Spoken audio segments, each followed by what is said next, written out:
Olá! Hoje, como sempre, o nosso começo básico, não é? Lembro que a química era aquela ciência que estuda a matéria. E essa matéria era formada por átomos. Hoje nós vamos abordar aspectos quantitativos desse átomo, começando pela massa do átomo. Vamos imaginar uma situação. Dê uma olhadinha na tela. Então, se eu pudesse, não é, pegar um átomo com a mão, colocar numa balança, não é, e colocar lá um pezinho, eu teria a massa do átomo. Mas é possível pegar um átomo, colocar na balança e achar essa massa dele dessa forma? É claro que não, né? Isso é uma situação hipotética. Eu não tenho como pegar um átomo, colocar na balança e pôr um pezinho do lado. Mas essa ideia é que me interessa. Quando você vai expressar a massa, por exemplo, de um elefante, você usa a unidade tonelada. Massa de uma pessoa, você usa quilograma. E para o átomo, nós precisamos criar uma unidade para expressar a massa do átomo. Então, a necessidade de expressar a massa do átomo, ter uma unidade para isso, fez os químicos pensarem, bom, nós precisamos de um padrão, de um referencial. Existe um referencial, por exemplo, quilograma. Então, você sobe lá na balança e fala, olha, eu peso 60 quilogramas. Então, é 60 vezes mais que 1 quilograma. Tem esse referencial. Nós precisamos, na química, de um referencial. Bom, se escolheu o carbono 12 para tirar esse referencial, um dos átomos mais estáveis que nós temos. Então, olha o que eles fizeram com o átomo. É lógico que é uma situação também hipotética, não é impossível se fatiar um átomo. Mas se fosse possível, fatiaríamos o átomo de carbono em 12 pedacinhos. E esse 1/12 do carbono 12, desse isótopo 12 do carbono, seria o nosso referencial de massa, chamado de 1U. Então, a química estuda a matéria é formada por átomos. Para se expressar a massa desse átomo, criamos um novo referencial de massa próprio para essas coisas bem pequenas, átomos, moléculas, que é o U. Tendo esse referencial, a gente pode então calcular a massa atômica. É lógico que isso nós fizemos aí, ninguém fatiou o átomo, ninguém colocou o átomo na balança. Na verdade, essa massa atômica é determinada experimentalmente no aparelho espectrômetro de massa. Isso foi feito para você entender de onde veio o U, que é a unidade que nós vamos usar. Então, o que é massa atômica, que vai ser sempre dada no seu vestibular para você trabalhar com esses dados? Olhe para a tela. Massa atômica é a massa de um único átomo, expressa então nessa nova unidade que é o U. Isso sempre será dado no seu vestibular, você não precisa saber de cor nenhuma. E você tem aí na tela alguns exemplos. Carbono 12U, oxigênio 16U. Então, isso vai ser dado sempre no vestibular. Agora, como é que seriam para moléculas, né? A gente lembra que a química estuda a matéria é formada por esses átomos se unem e formam as moléculas. Como é que seria então a massa de uma molécula? Então a massa molecular é a massa de uma única molécula, expressa na mesma unidade U, e eu vou obter como? Obtendo, somando a massa dos elementos que estão ali. Vamos ver alguns exemplos de massa molecular. Substância água. Está lá a massa molecular da água. Então nós temos o elemento hidrogênio e o elemento oxigênio. Aquele índice, você se lembra que indica a quantidade de átomos. Então nós temos 2 vezes o hidrogênio mais 1 vez o oxigênio. Substitua as massas atômicas que são dadas, o hidrogênio vale 1, o O vale 16, somo isso tudo, então eu tenho a massa da molécula de água 18U. Mais um exemplo, agora é o sulfato de alumínio, não é? Então você tem aí 3 elementos, alumínio, enxofre e oxigênio. Então para eu achar a massa da molécula, vamos somar a massa dos 3. Então lembra dos índices, 2 alumínios, esse 3 fora do parênteses multiplica o que está dentro do parênteses, então tem lá 1 enxofre vezes 3 enxofres, 3 vezes 4, 12 oxigênios. Substitui as massas atômicas, totaliza isso e dá lá 342U. Então você acabou de calcular a massa molecular do sulfato de alumínio. Agora essas massas expressas em U, será que elas, assim, no meu dia a dia, vou a um laboratório, vou trabalhar com água, com sulfato de alumínio, eu consigo mensurar 18U de água? Então os químicos fazem lá uma receitinha. 18U de água. Não é possível, porque é a massa de uma única molécula. Isso não é mensurável. Então nós temos um problema.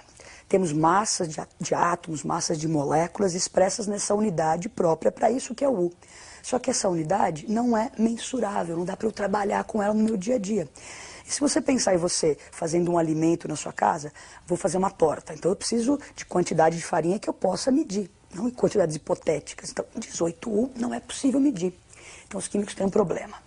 Daí eles analisando, observando aí a natureza, olha o que eles viram aí, uma criança, né? Dá uma olhadinha na menina lá, animada, comendo aqueles confeitos de chocolate, não é? E você nunca põe um confeito só na boca, né? Tá a menina animada, vários. Aquele quando você come pipoca e tal. Vários para você sentir o gosto, não é? Os químicos olharam essa cena e falaram, nossa, olha que interessante. Aquele confeito é pequenininho. E para tornar a coisa mensurável, para sentir bem o sabor, a gente coloca vários lá na boca. Então a ideia foi a seguinte, átomos, moléculas, são coisas bem pequenininhas. Então para a gente tornar isso mensurável, vamos pegar um monte bem grandão. Então essa necessidade de tornar as coisas mensuráveis faz surgir o mol, não é? Então o que é esse mol para nós na química? É uma quantidade absurdamente grande de partículas que eu vou pegar para tornar as coisas mensuráveis. Dá uma olhadinha na tela. Os químicos criaram esse conceito aí, mol, não é? A palavra vem do grego que significava um amontoado, um montinho. Então, mol é esse amontoado de partículas. Só que se lembrem, tem que ser um monte absurdamente grande, porque átomos, moléculas, são coisas absurdamente pequenas. Então, o mol está ligado a essa quantidade, 6,02 vezes 10 a 23 partículas. Então, para nós, na química, um quitandeiro, por exemplo, ele vai contar laranja, ele conta em dúzias. Então, a pessoa fala a palavra dúzia, vem aquele conceito de 12 unidades, não é? 12 coisas. Para nós, na química, nós vamos contar em mols. Então, eu peço lá, um mol, eu estou pedindo 6 vezes 10 a 23 partículas, e este número é conhecido como número de Avogadro. Então, criamos o mol. Vamos supor que eu fosse comprar átomos, comprar moléculas, eu iria comprar em punhadinho chamado de mol. Então, dá uma olhadinha na tela. Eu peço lá, eu quero 1 mol de átomos. Então, eu vou receber 6 vezes 10 a 23 átomos. Ou eu peço 2 mols de moléculas. Então, eu quero 2 montinhos com 6,02 vezes 10 a 23 moléculas. A gente viu que o mol é essa quantidade. No sistema internacional, existe uma grandeza chamada quantidade de matéria. Então, existe um sistema, dentro dele existe matéria. E se eu quiser medir a quantidade de matéria, a unidade que nós vamos usar é justamente o mol. Então, no sistema internacional, mol expressa quantidade de matéria. Vamos fixar bem isso na tela. Olha lá, mol é a unidade que no sistema internacional expressa a quantidade de matéria que tem um sistema. Como o mol vai nos ajudar a entender bem essas coisas, né? Os químicos precisam de quantidades mensuráveis. Vou ao laboratório, vou medir coisas. Só que eu preciso medir e saber o que eu estou medindo. E o mol faz esse papel, não é? Ele me ajuda a misturar, a relacionar quantidade com uma certa massa. Lembra que nós tínhamos aquela massa em U, que a gente disse que não era mensurável? Daí criamos o mol. Agora nós vamos misturar isso tudo. Vamos ver o que salada que deu. Você tem aí o elemento cálcio, não é? Cuja massa atômica era 40U, a massa de um único átomo, que não era mensurável. Então a ideia era pegar um amontoado bem grande de átomos, nesse caso aí 1 mol de átomos, e aparece uma massa registrada na balança. Se você perceber, a massa está lá 40 gramas por mol. Então, massa molar é a massa de 1 mol. Você vê que essa massa molar, a massa de 1 mol, ela é numericamente igual à massa atômica. Então aquela tabela que nós tínhamos em U, é só eu tirar o U e pôr gramas. É lógico que fisicamente mudou tudo. Antes era um único átomo, agora nós temos 1 mol de átomos. Então o mol faz essa ponte, olha, relaciona quantidade de partículas com a massa. Vamos resumir isso e ter uma certeza com relação a essas unidades. Mol, átomos, massa. Dê uma olhadinha na tela. Então eu tenho certeza para qualquer elemento. Nós acabamos de ver o exemplo do cálcio. Mas para qualquer elemento químico, se eu pedir 1 mol de átomos, eu vou receber um montinho com 6 vezes 10 a 23 átomos, o que equivale à sua massa molar. Não é? Agora, vamos ver como é que fica para moléculas. Falamos do elemento cálcio. E para moléculas, vamos pegar como exemplo a água. A molécula de água tem uma massa molecular que é 18U. A mesma história do cálcio, não é mensurável. Então colocamos na balança, agora estou contando moléculas. Então 6 vezes 10 a 23 moléculas de água. E veja lá a massa molar, a massa de 1 mol de moléculas. Numericamente igual, nesse caso, à massa molecular. Então aquela que eu acho em U, eu tiro o U e passo para gramas, deixei de ter uma quantidade que não era mensurável e passo a ter então agora uma quantidade mensurável.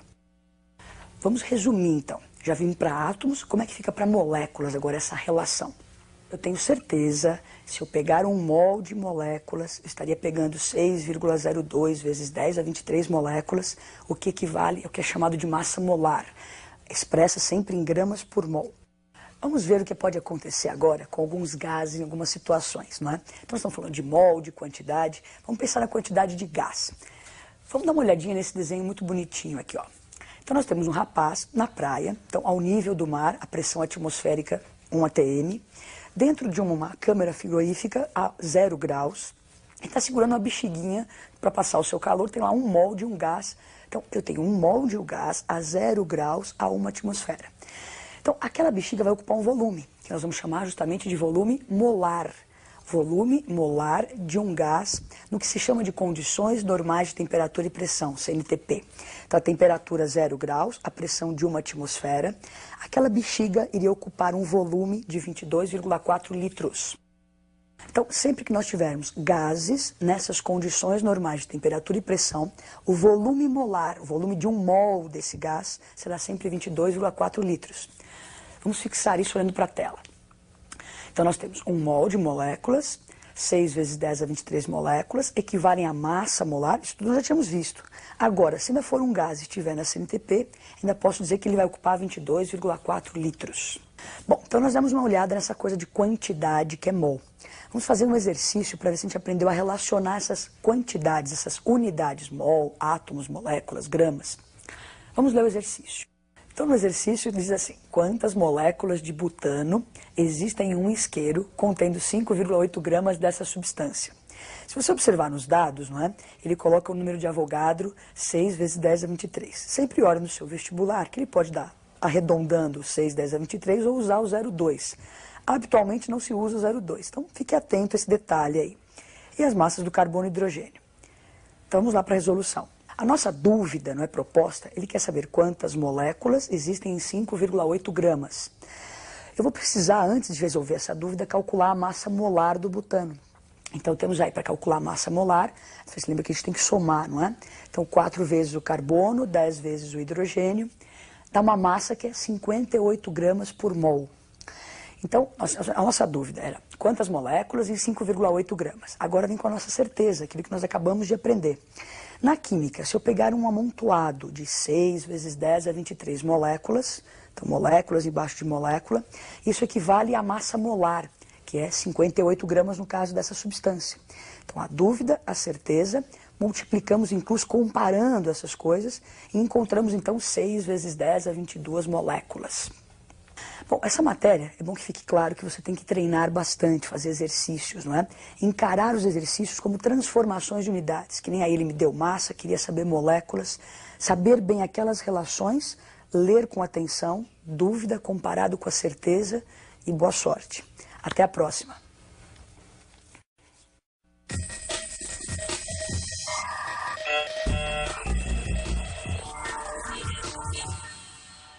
Olá! Hoje a nossa aula é sobre estequiometria. O nome pode parecer assustador, mas é uma coisa tranquila. Você no seu dia a dia já faz isso. Essa matéria é uma questão garantida no seu vestibular. Preste atenção, se concentre, que certeza é uma questão sobre isso. No seu dia a dia, por várias vezes, você manipula quantidades, não é? Vamos ver uma cena para você entender o que eu estou dizendo.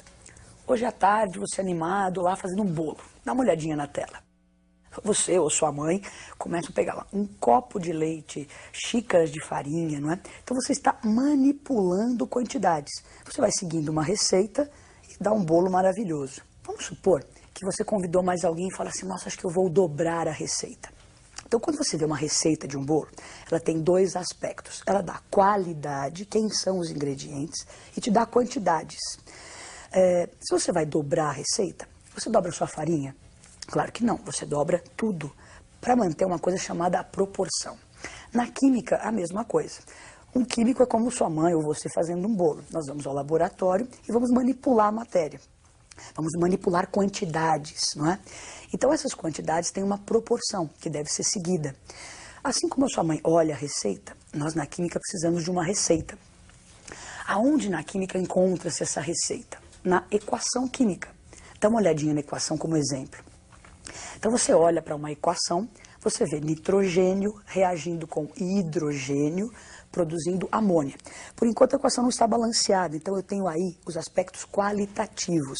Eu sei quem são os reagentes, eu sei quem são os produtos. Então no nosso dia a dia, da química, eu vou precisar, muitas vezes durante essas reações, calcular quantidades, assim como sua mãe para o bolo. Então os químicos precisam calcular quantidades. O que é isso, calcular quantidades? É justamente esse nome horrível que você viu aí, estequiometria, cálculo estequiométrico.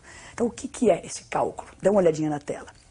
Então, a estequiometria nada mais é do que você determinar quantidade ou do reagente que é consumido ou do produto que é formado durante a reação. É uma coisa que assim não tem como um químico se livrar. Por quê? Nós vamos trabalhar com a matéria, vamos manipular a matéria, reagir, interagir essa matéria.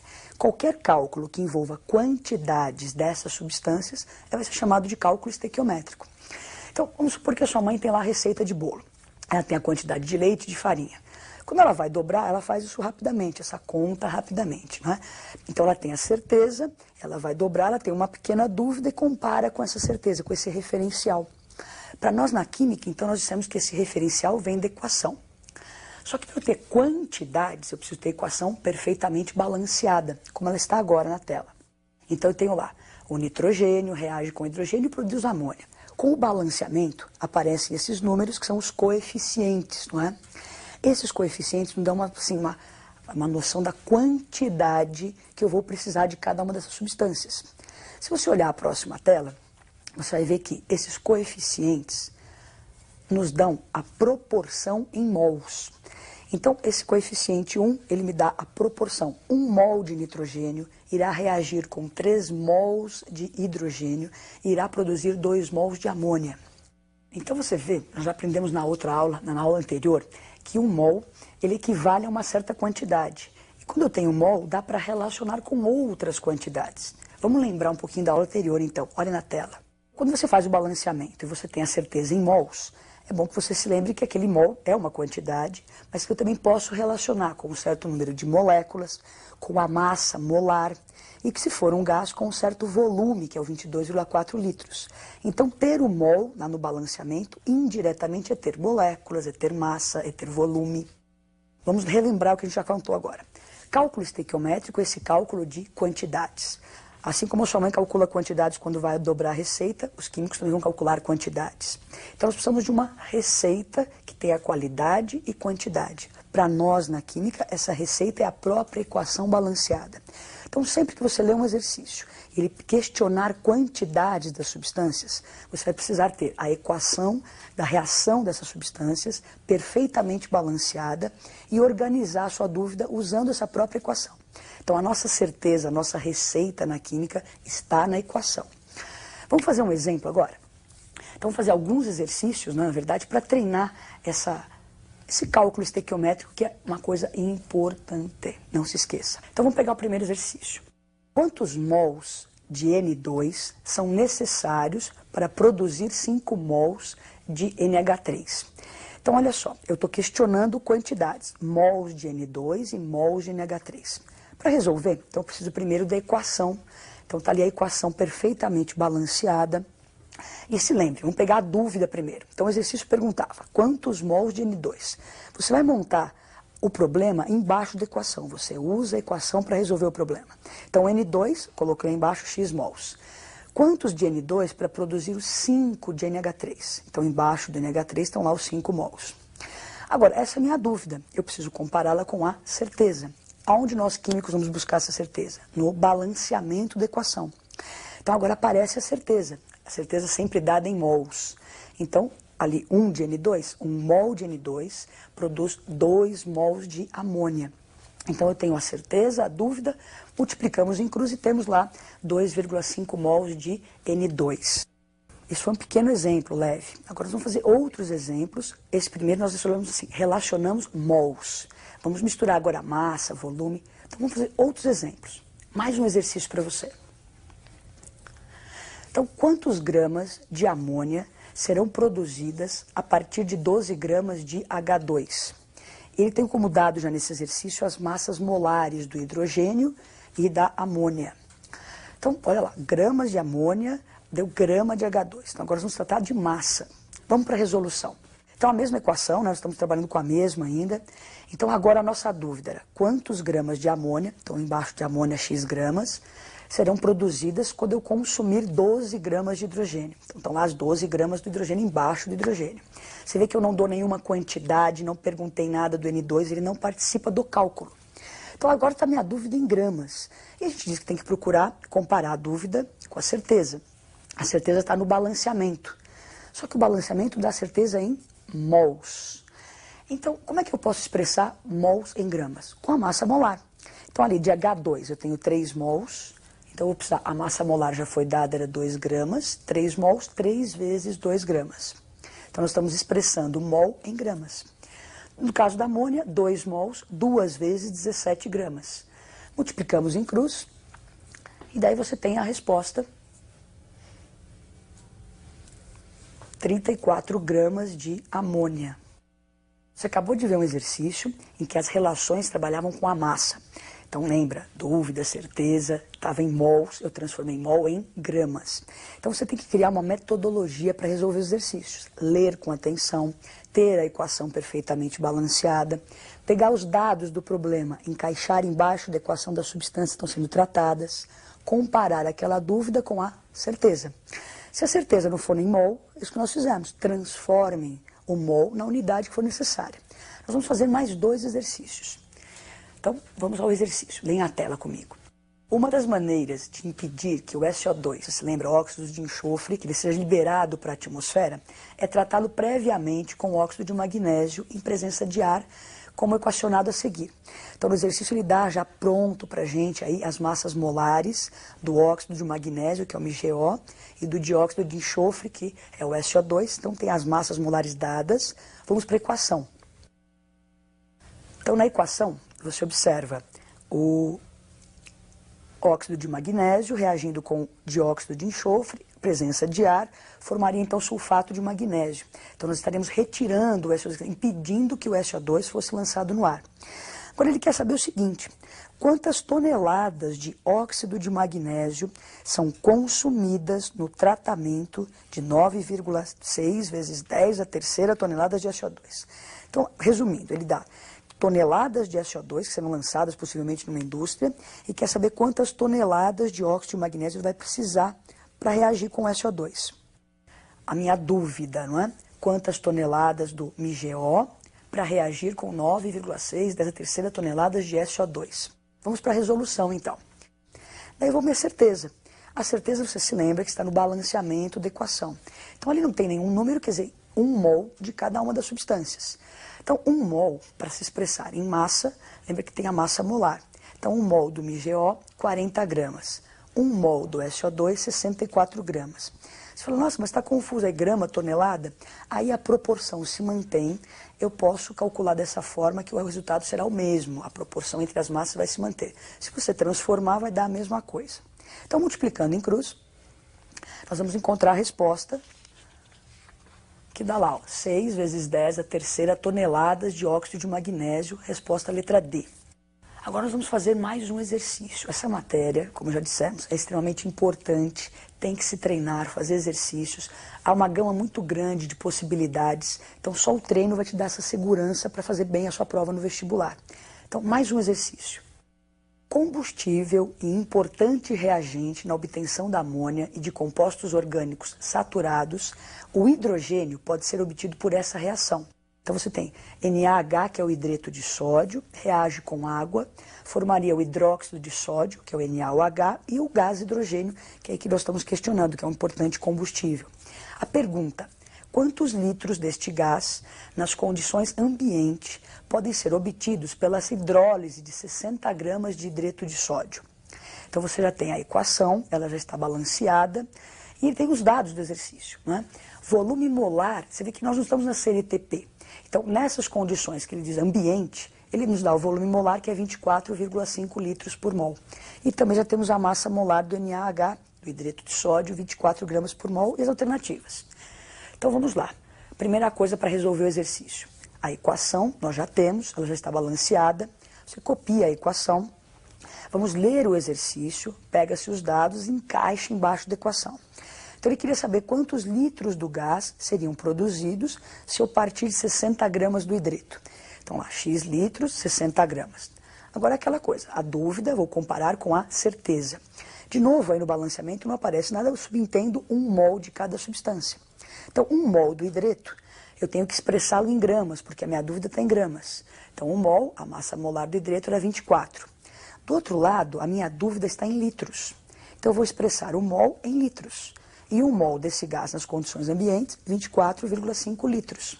Multiplicamos em cruz, encontramos a resposta, 61,2 litros de gás hidrogênio. Então você viu vários exercícios, né? Há uma gama muito grande, já falei várias vezes para você treinar essa matéria, ela é extremamente importante. Então o que era cálculo estequiométrico? Ler um exercício, pedir o cálculo de quantidades de substâncias que participam de uma reação, isso é estequiometria. Então, ler, ter a equação, encaixar os dados, não é? É assim que tem que se fazer, com essa metodologia que nós vimos aí em vários exercícios. Treinem. Até a próxima aula.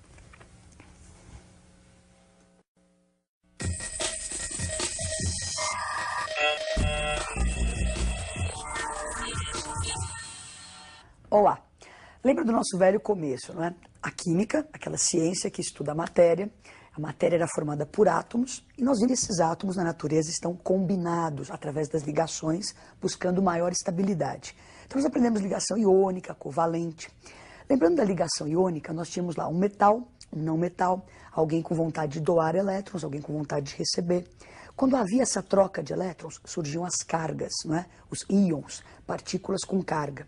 Nós vamos falar um pouquinho sobre essas cargas.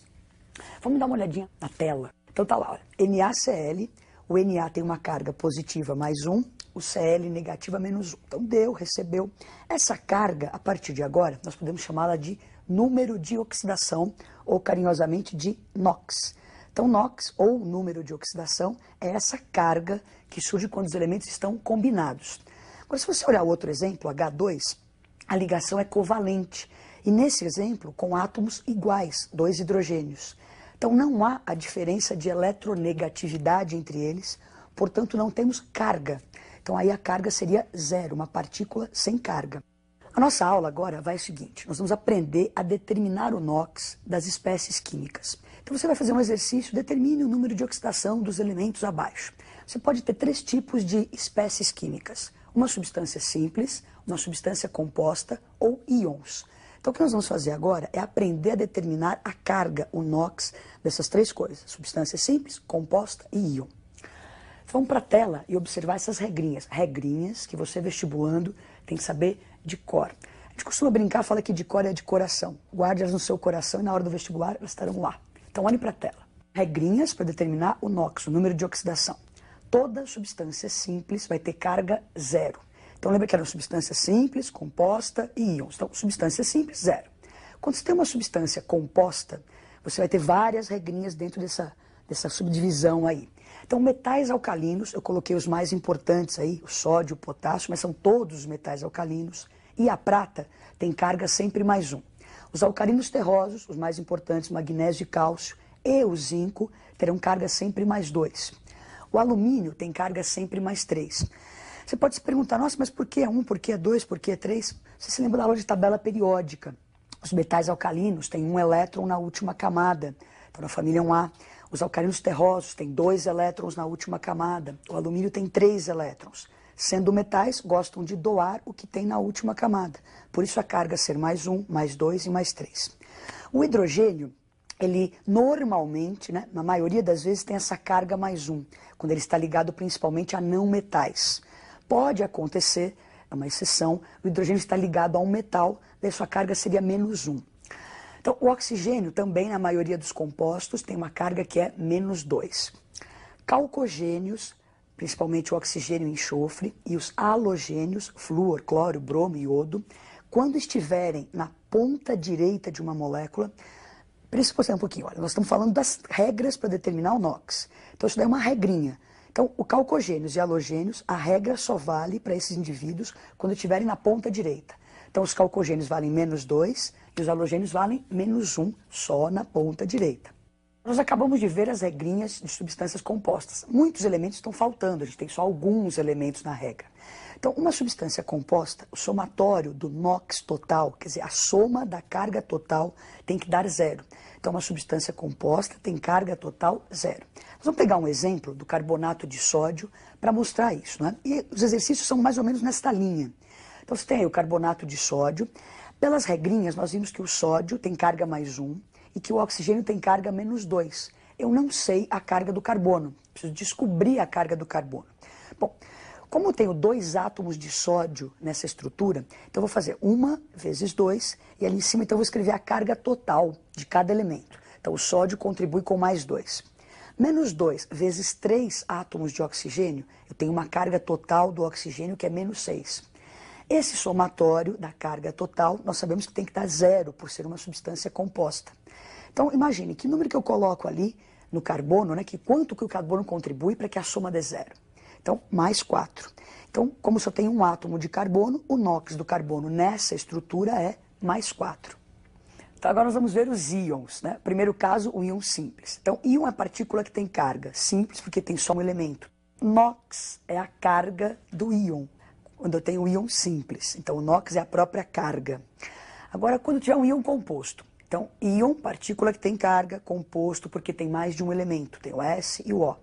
Aí, nesse caso, o somatório das cargas, né, o somatório da carga total, não é 0 como na substância composta. Aí o somatório tem que dar a carga do íon, que nesse exemplo é -2.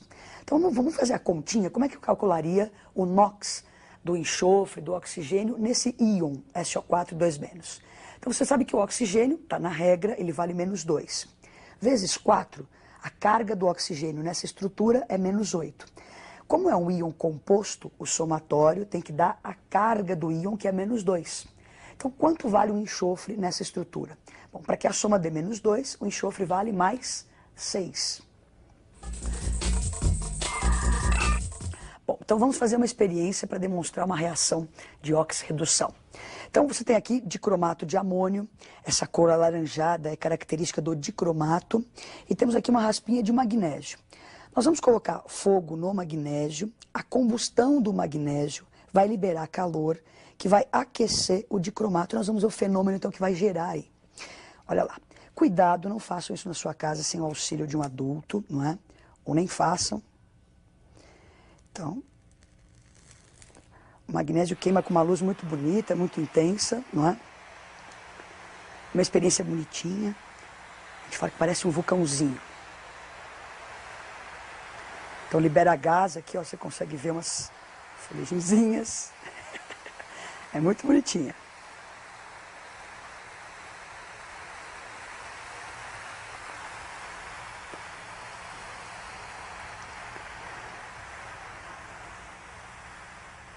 Olha só, o importante aqui, deixa eu mostrar para você não pensar que eu estou enganando você, não é? Olha aqui o magnésio quando queima, forma óxido de magnésio, que é esse pozinho branco aqui, ó. Então o magnésio ele não participou da reação aqui, ele só deu o calor necessário para que se decompusesse, para que houvesse a decomposição do dicromato de amônio.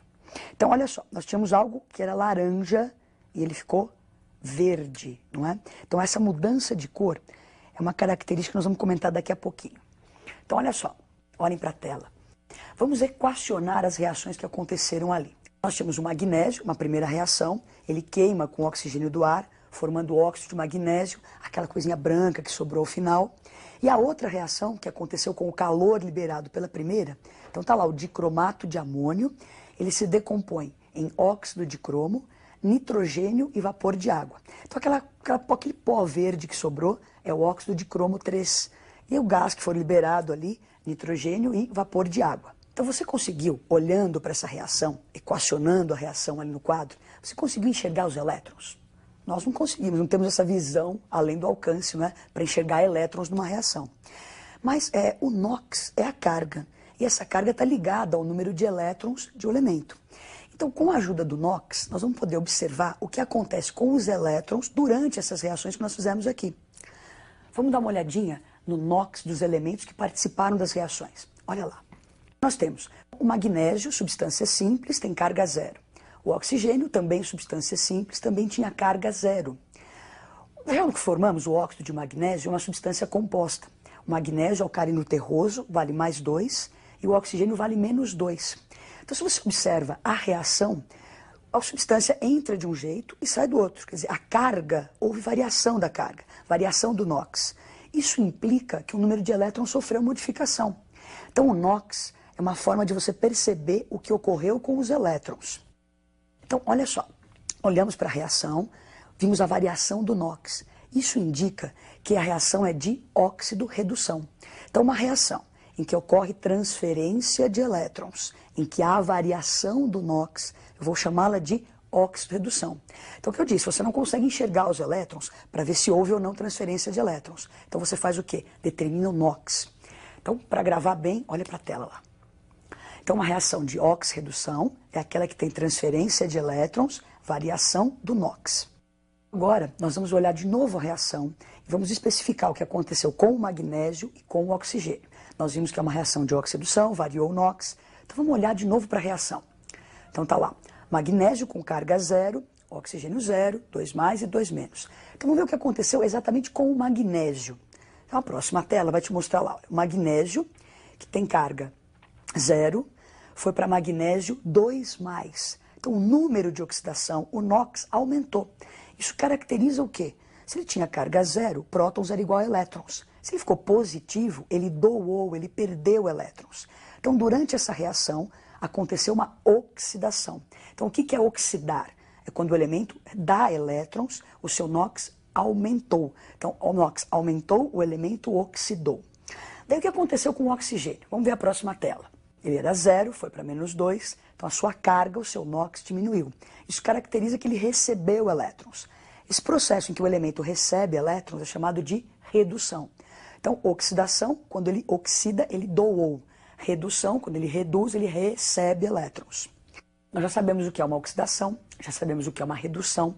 Vamos olhar a outra reação que tinha acontecido com o dicromato. Então, olha para a tela.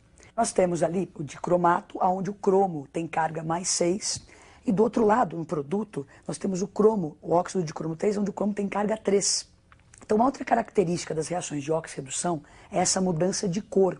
Então, o cromo 6 é aquela cor laranja bonita que nós vimos ali. Ele foi reduzido, né, sofreu uma redução a cromo 3, que tem a cor verde. Para as reações de óxido-redução, além de ter essa transferência de elétron, uma coisa que é bom que a gente lembre é essa mudança de cor. Agora, nós vamos voltar a falar dessas reações de óxido-redução. Mas um outro aspecto agora. Nós tínhamos lá o magnésio, que é a reação mais simples. O magnésio, o oxigênio, formando óxido de magnésio. A reação acontece porque o magnésio encontra o oxigênio. Quando eles se encontram, o magnésio tinha vontade de dar elétrons e o oxigênio vontade de receber. Então o magnésio foi lá e doou elétrons. Então, na hora que ele está doando, ele provoca no oxigênio a redução.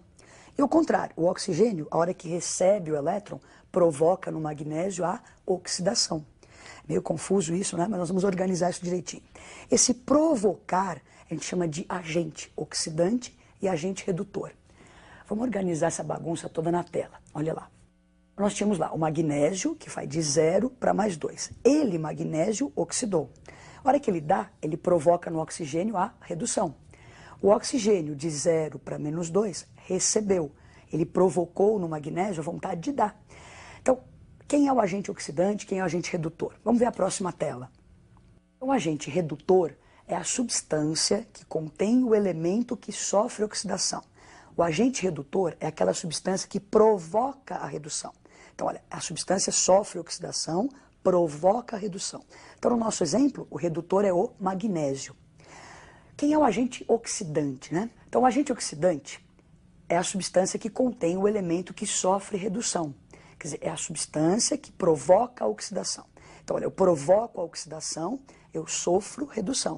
Então, no nosso exemplo, o oxidante era o oxigênio.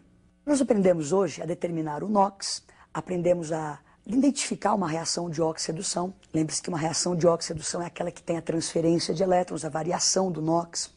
E aprendemos a identificar quem é o agente oxidante e redutor. Espero que tenha ficado claro que sempre o agente oxidante e redutor você procura no primeiro membro, do lado dos reagentes. São as substâncias que se encontram e uma provoca algo na outra. E até a próxima aula. Estudem.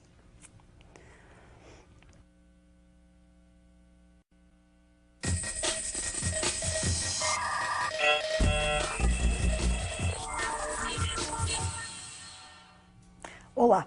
Hoje nós começamos uma nova etapa do nosso curso, não é? A parte de físico-química, uma parte extremamente importante, uma das matérias que mais cai no nosso vestibular. Nós vamos começar essa aula, que o nome da aula é Soluções, observando uma cena cotidiana do seu dia a dia. Então você levanta de manhã, pega lá o seu leite, o seu achocolatado e Olha para a tela. Animado, não é? Prepara o seu leite achocolatado e quando você coloca o chocolate no leite, você percebe que esse chocolate dissolve no leite. Então você acabou de fazer uma dissolução, não é? Então achocolatado no leite, se alimenta, aquela coisa feliz logo de manhã. Ao longo do seu dia, várias vezes você se depara com soluções. O ar que você respira é uma solução, não é? O que vem a ser uma solução? Qualquer mistura homogênea, para nós na química, é uma solução. Lembra que mistura é a reunião sem que haja uma transformação. Homogênea, que tem só uma fase. Então dá uma olhadinha na tela. Se você tem um gás ou um sólido dissolvido em um líquido, esse gás ou sólido são o soluto. E esse líquido vai ser o solvente. Então agora é o seguinte, olha, sabemos que é a solução, mistura homogênea, soluto, solvente, sabemos identificar quem é o soluto, quem é o solvente. Agora outra coisa do seu cotidiano, você adora chocolate, né? Com chocolate com leite. Você fala assim, nossa, vou colocar 4 quilos de chocolate nesse copinho de leite. É possível? Claro que não, não é? Então há um limite para essa solubilidade. Então num copo de leite você tem lá um limite de chocolate que pode ser dissolvido. Tem pessoas que têm o hábito de tomar leite quente no inverno e leite frio no verão. Não sei se você faz isso. Com o leite quente, você percebe que o chocolate parece que dissolve melhor, mais rápido, é mais eficiente a coisa. Então, a solubilidade, você percebeu que ela tem um limite e parece que esse limite está ligado à temperatura, que nem o leite quente, leite frio. Nos vestibulares, essas informações são dadas para você, através de um negócio chamado coeficiente de solubilidade. Então, vamos olhar um pouquinho na tela. Então, o coeficiente de solubilidade é a quantidade máxima do soluto capaz de se dissolver numa quantidade padrão, numa quantidade fixa de solvente, a uma dada temperatura. Então, nós dependemos da temperatura. Nós vamos fazer agora um exemplo, que tipos de soluções eu posso preparar. Então, conhecendo o coeficiente de solubilidade, nós vamos pegar como exemplo o nitrato de potássio, e vamos preparar 3 soluções diferentes com nitrato de potássio. Dá uma olhadinha na tela. O coeficiente de solubilidade do nitrato de potássio é 20,9 gramas de nitrato de potássio em 100 gramas de água a 10 graus Celsius. O que você entende quando você vê essa informação? Se eu tiver 100 gramas de água a 10 graus Celsius, dá para eu dissolver no máximo 20,9 gramas de KNO3. Então agora vamos pegar a próxima tela e vamos preparar soluções. Então nós temos um primeiro potinho com 100 gramas de água, estamos a 10 graus Celsius. Nós vamos acrescentar nesse primeiro potinho 10 gramas do nitrato de potássio. Me preparei a solução, a quantidade que eu coloquei do soluto é inferior àquela limite, que era 20,9. Então você acabou de preparar uma solução que é classificada de insaturada. Então solução insaturada é aquela que a quantidade do soluto é menor que o limite permitido pelo coeficiente de solubilidade. Mais um potinho, aí você tem também 100 gramas de água, estamos a 10 graus Celsius. Agora nesse segundo potinho nós colocamos exatamente 20,9 gramas do KNO3. Então nós colocamos exatamente o limite. Você acabou de preparar uma solução que é classificada como saturada.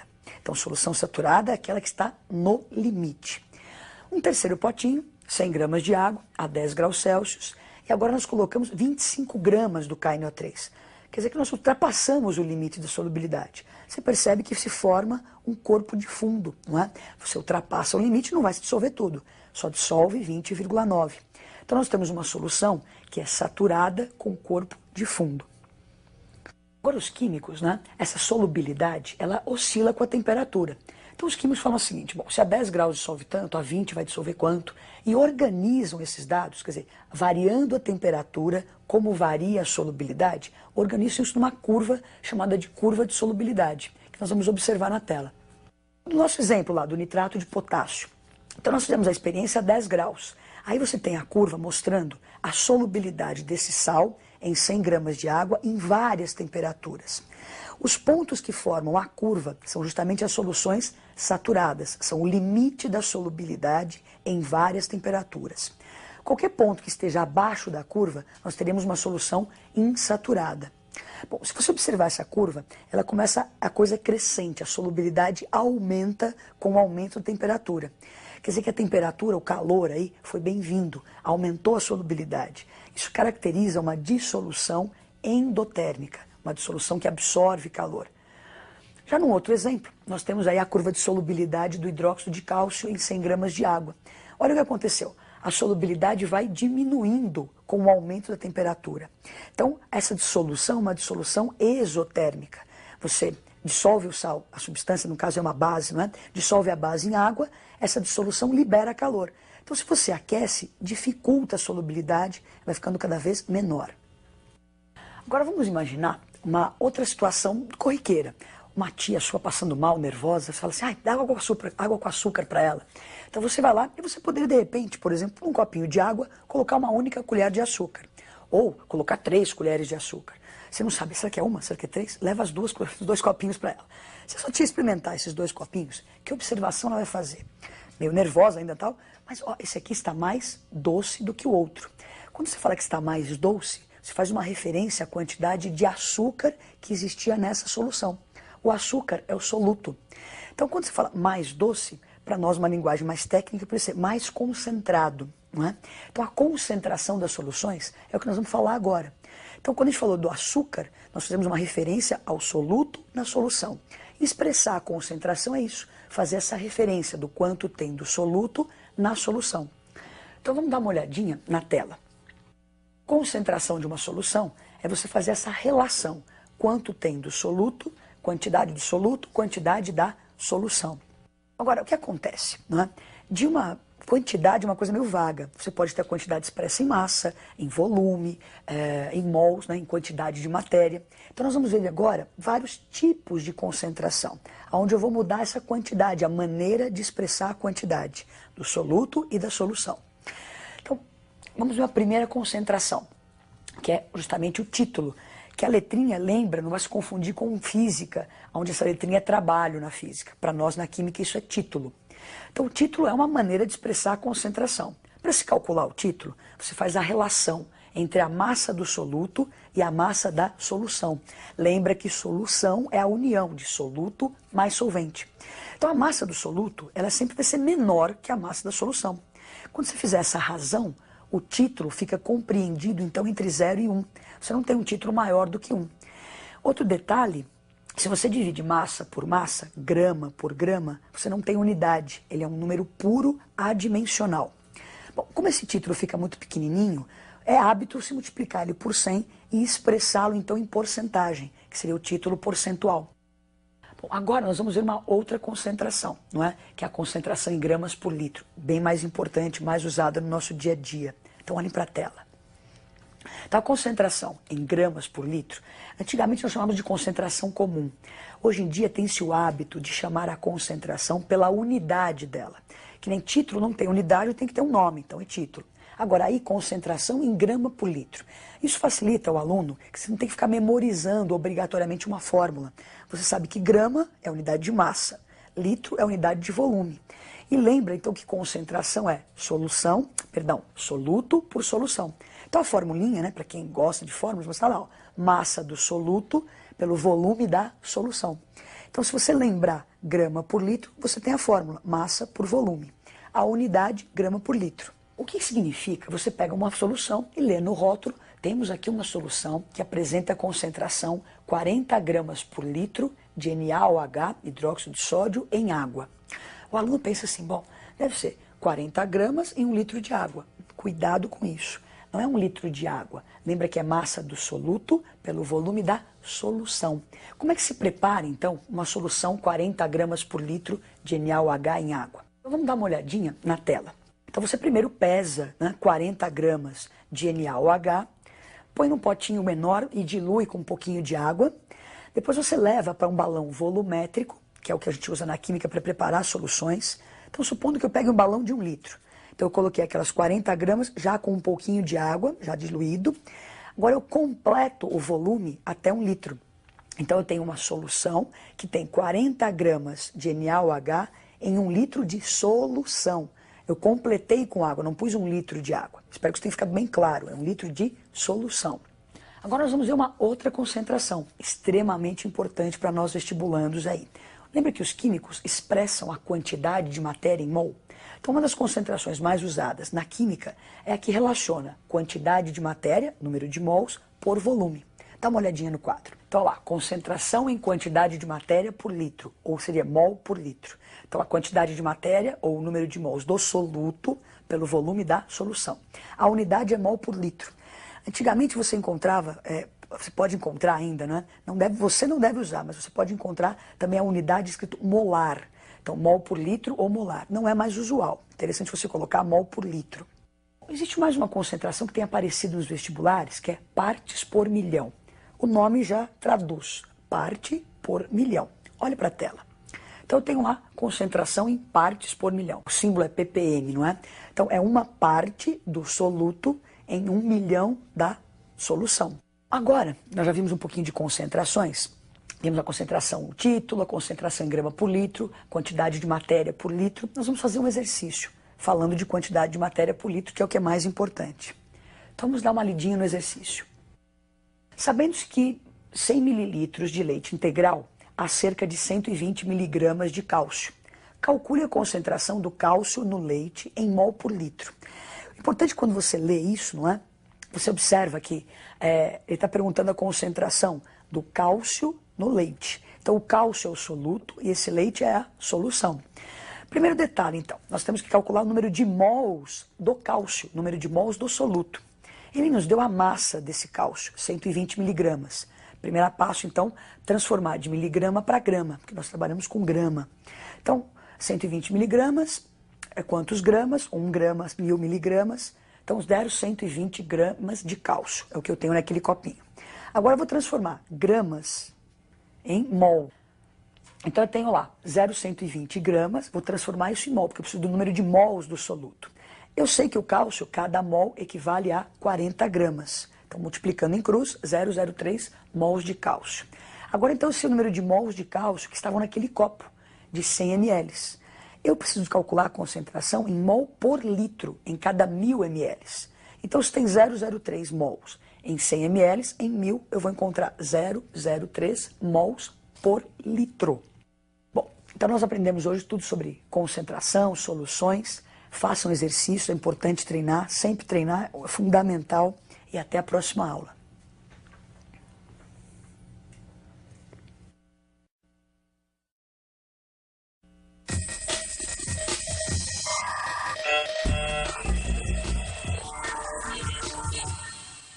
Olá, amiguinhos. Aqui no nosso velho começo, a química, aquela ciência que estuda a matéria e a transformações dessa matéria. Então nós vamos começar comentando nessa aula uma transformação bem importante, cotidiana, maravilhosa. Se você olhar a animação, você vê a pessoa naquele momento sublime do almoço, não é? Então está lá se alimentando, não é? Adquirindo energia. Na digestão dos alimentos, o nosso corpo, além de outras coisas, adquire energia. Na queima, na quebra dessas substâncias todas, você absorve energia que mantém seu corpo aquecido. Hoje o nosso tema é justamente essas trocas de calor que podem acontecer nos fenômenos, a termoquímica. Então é a parte da fisicoquímica que vai se preocupar em explicar essas trocas de calor. Bom, então nós temos, estudando termoquímica, 2 tipos de fenômeno. Fenômenos que vão liberar calor, como a digestão de um alimento, e alguns fenômenos que absorvem calor. Dá uma olhadinha na tela. Os 2 tipos de fenômenos que nós vamos estudar são os fenômenos exotérmicos, que são aqueles que liberam calor, e os fenômenos endotérmicos, que são aqueles que absorvem calor. Agora, um sistema, ele tem substâncias ali dentro, moléculas, ligações. Dentro desse sistema, ele vai guardar um pouquinho de energia. Dá uma olhadinha na tela. Um sistema, ele armazena energia cinética, potencial, química. Esse somatório de energia está lá guardadinho. Durante uma transformação, durante um fenômeno químico, essa energia pode ser liberada ou absorvida. Dá uma olhadinha na tela de novo. O sistema pode liberar energia para o universo, uma reação exotérmica. Ou esse sistema pode absorver energia desse universo, uma reação endotérmica. Agora nós vamos tentar explicar por que uma reação libera calor, por que uma reação absorve calor. Então nós vamos pegar como exemplo a combustão da madeira. Dá uma olhadinha na animação ali. Então a madeira queimando, aquilo que eu observo eu chamo de sistema. Então eu estou olhando a fogueira, aquilo é o meu sistema. O universo é tudo que está ao redor desse sistema. Então você percebe, estando próximo a uma fogueira, que o calor migra do sistema para o universo, uma reação exotérmica. como que uma reação libera calor? Então você tem um estado inicial e um estado final. Substâncias diferentes no início, diferentes no final. Essas substâncias sendo diferentes, são sistemas diferentes com energias diferentes. Então nós vemos aí a quantidade, como se fosse o pacote de energia dos reagentes. Então no início eu tenho uma quantidade de energia maior que a do final, se você observar os bloquinhos ali. Então a transformação do reagente para o produto, a energia vai diminuir. Os meus reagentes têm mais energia do que os meus produtos. Essa sobra de energia, não é, vai ser liberada na reação. Então uma reação ela é exotérmica, ela libera calor quando o reagente tem mais energia que o produto. Um outro exemplo, né, uma coisa também banal no seu dia a dia, estendemos a roupa no varal. Essa roupa seca melhor num dia quente. Por quê? Dá uma observada na tela. Então está lá a roupa molhada, quer dizer, temos água líquida. Para essa roupa secar, essa água líquida tem que passar para o estado gasoso. Para que isso aconteça, eu preciso de calor. Então o calor migra do universo para o sistema. Então caracterizando uma reação que absorve calor. Por que essa reação absorve calor? Por que é necessário calor? Vamos dar uma olhadinha naqueles bloquinhos. Observe lá. Então, o início, eu tenho lá água líquida no nosso exemplo. Essa água líquida tem uma energia menor que a água gasosa, que é o produto final. Então está faltando energia. Então essa energia precisa ser absorvida, caracterizando então uma reação endotérmica. Bom, então nós observamos quando uma reação é exo, quando uma reação é endo. Então essa diferença de energia que existe entre o início e o final é que faz uma reação liberar ou absorver calor. Agora, essa energia que tem dentro de um sistema, ela vai ter um nome. Então as substâncias têm esse pacotinho de energia. Nós vamos chamar isso de entalpia. Então dá uma olhadinha na tela. Entalpia, representado pela letra H, fácil para você lembrar, não é? Então entalpia, letra H, é o conteúdo energético das substâncias. Tem uma informação muito importante aí. Se a pressão e a temperatura no estado inicial e final desse fenômeno, dessa reação, forem as mesmas, o calor dessa reação ele vai ser medido pela variação de entalpia, pelo ΔH. E é o que vai acontecer no nosso vestibular. Então, o ΔH vai ser uma forma de expressar a variação de entalpia, vai ser uma forma de expressar o calor da reação. Então, entalpia é o conteúdo energético das substâncias. Essa variação de entalpia vai nos dar o calor da reação. Bom, então agora nós vamos ver assim, uma linguagem mais química, reações termoquímicas. A gente falou meio genérico, libera, absorve, tem muito, tem pouco. Como é que isso se traduz na química? Então uma reação exotérmica. Então nós temos aí a reação exotérmica, aquela reação que libera calor. Então nós temos aí o carbono, o oxigênio formando CO2. Isso que está escrito na tela é uma equação termoquímica. Numa equação termoquímica é bem importante o estado físico das substâncias, uma vez que se muda de estado físico, muda a energia da substância. Nesse caso, então, carbono e oxigênio são os nossos reagentes, tem uma certa entalpia. O CO2 é o produto, tem a sua entalpia, a entalpia do produto. Se você observar, nós temos ali mais 94 quilocalorias. Esta energia, este calor, né, expresso aí em quilocalorias, ele é liberado, ele é um produto dessa reação. Então, por que ele foi liberado? Porque a energia do reagente é maior que a energia do produto, como já havíamos visto antes. A gente pode melhorar isso, né, colocar um gráfico. Vamos ver a próxima tela. Então lá está a entalpia pelo desenrolar, pelo caminho da reação. Então você observa que o reagente está no patamar acima do produto. O reagente tem uma energia maior que a do produto. A diferença entre o reagente e o produto é o que nós chamamos de ΔH, a variação de entalpia, que para nós vai dar o calor dessa reação. Então ΔH, essa variação, é sempre o final menos o inicial. Para nós, numa reação, é o produto menos o reagente. Nesse caso, quando eu caminho do reagente para o produto, a energia é liberada, eu perco, as substâncias perdem energia. Então o ΔH fica negativo. Dá uma olhadinha, ó, ΔH negativo, quer dizer, entalpia é a energia da substância. Então as substâncias estão perdendo energia, quem está ao redor, o universo está ganhando, ó, o calor é liberado na reação. Se você observar a próxima tela, a gente vai poder representar a equação termoquímica também indicando o ΔH. Na primeira representação nós tínhamos lá mais 94 quilocalorias, o calor liberado. Agora temos a mesma reação, só que o ΔH ficou negativo. Acho que não sei se você entendeu, vamos especificar isso melhor. Eu passo um cheque para alguém, no meu extrato bancário aparece um saldo negativo, menos R$10, por exemplo. A pessoa onde depositou a conta, aparece lá positivo, mais R$10. O valor não é maior nem menor, é o mesmo valor. Então o ΔH, ele retrata o que acontece com a substância. Então as substâncias perderam energia. Então o ΔH é negativo. O universo ganhou, por isso que o calor era positivo. Então o ΔH retrata o que acontece com as substâncias durante a transformação. Se ele é negativo, as substâncias perdem energia, a reação liberou energia, uma reação exotérmica. Então agora nós vamos para as reações endotérmicas. Então você vê ali, ó, o carbono grafite. Bom, lembrando que a reação endotérmica é aquela que absorve calor, não é? Então nós temos o carbono grafite, o enxofre rômbico.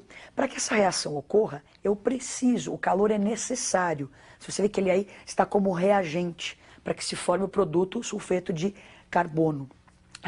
Normalmente os químicos têm o hábito de expressar o calor ao final da reação. Então nós passamos ele lá para o lado do produto, por isso que ele ficou com um sinal negativo.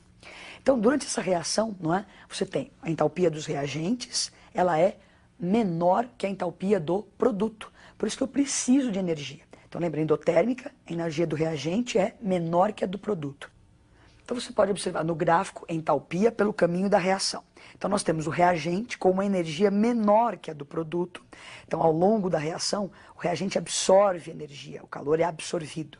Então o ΔH, que é essa diferença, essa variação de entalpia, continua sendo produto menos reagente. Nesse caso, como a energia é absorvida, o ΔH fica positivo, quer dizer, as substâncias estão ganhando energia. Vamos lá formalizar a reação. Então olha lá. A primeira nós vimos então que nós temos o calor ficou negativo no final da reação. Agora voltamos para a mesma reação e nós podemos então expressar o ΔH dessa reação. Então o ΔH positivo. Então lembre que o calor estava negativo, indicando que o calor tinha sido absorvido. O que significa um ΔH positivo? Que as substâncias absorvem energia.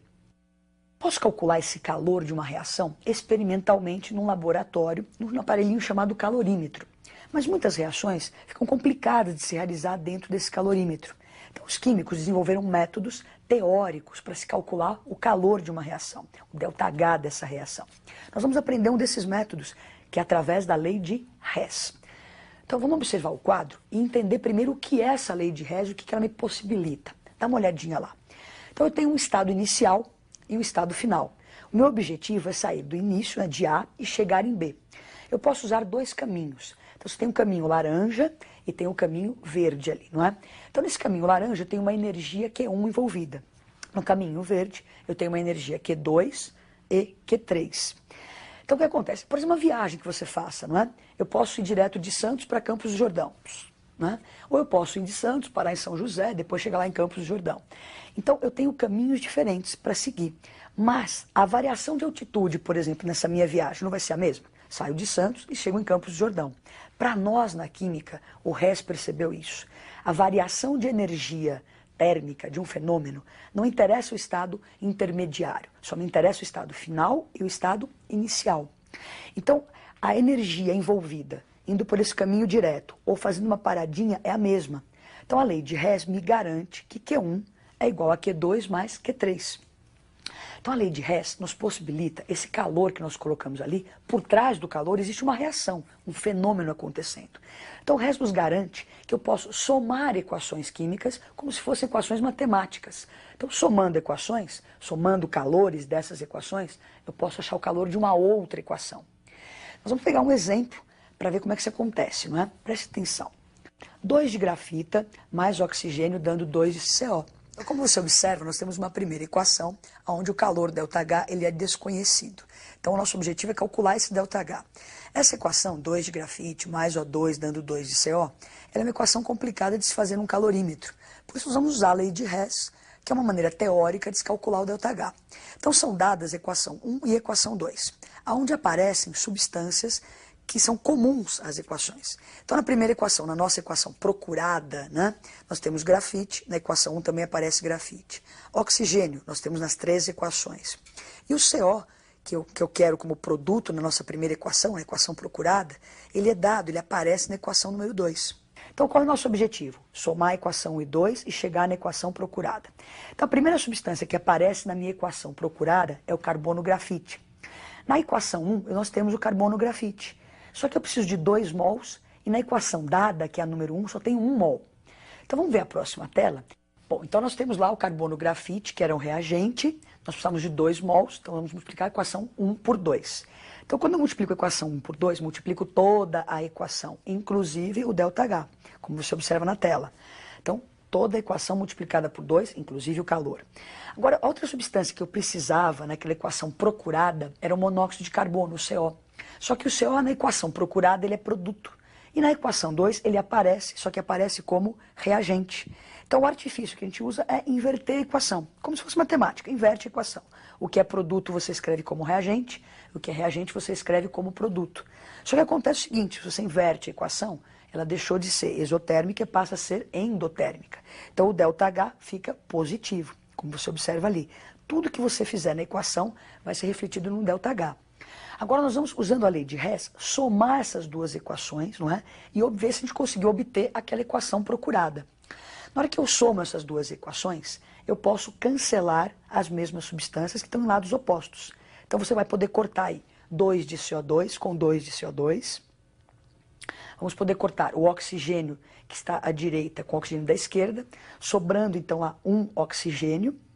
Somo tudo, então sobrou nessa somatória 2 de grafite, 1 de oxigênio e 2 do CO. Então chegamos na equação procurada. Agora é só somar os calores. Então você pode ver a próxima tela, não cabia tudo numa tela só.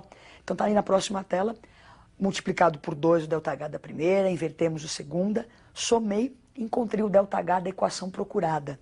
Então usando a lei de Hess, soma-se equações, chega na equação procurada e tem sua resposta.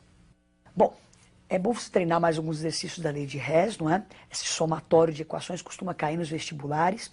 Então hoje o nosso tema foi termoquímica. Então nós aprendemos por que uma reação libera, absorve calor e como calcular o ΔH dessas reações com a lei de Hess. Então até a próxima aula. Bom estudo!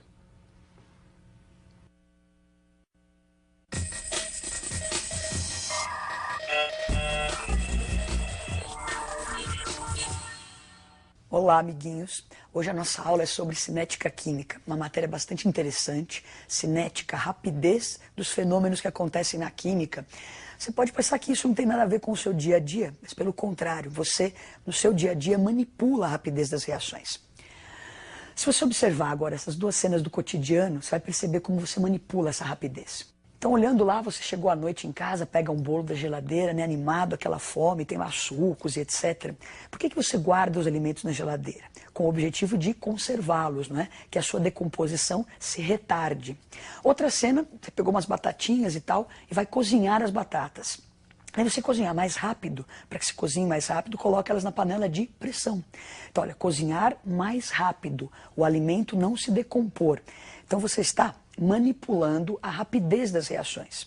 Bom, então nós vamos tentar explicar ao longo dessa aula por que na panela de pressão a batata cozinha mais rápido, por que na geladeira, eu sei que acontece, eu ponho na geladeira, ele não estraga tão rápido, mas por quê? Esse é o objetivo da aula, entender os porquês da rapidez de uma reação. Bom, vamos olhar para uma reação química então. Está lá, H2 mais I2 formando 2 de HI. É uma reação que eu conheço, né? Eu sei que ela acontece.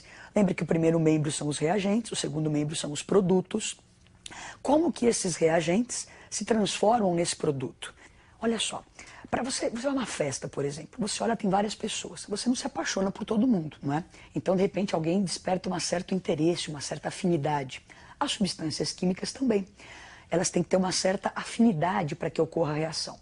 Bom, tendo essa afinidade, você ficou afim de alguém, você não vai lá e conversa, estabelece um contato. As moléculas também. Então, elas estando afim, tendo um contato, há um primeiro passo para a reação acontecer.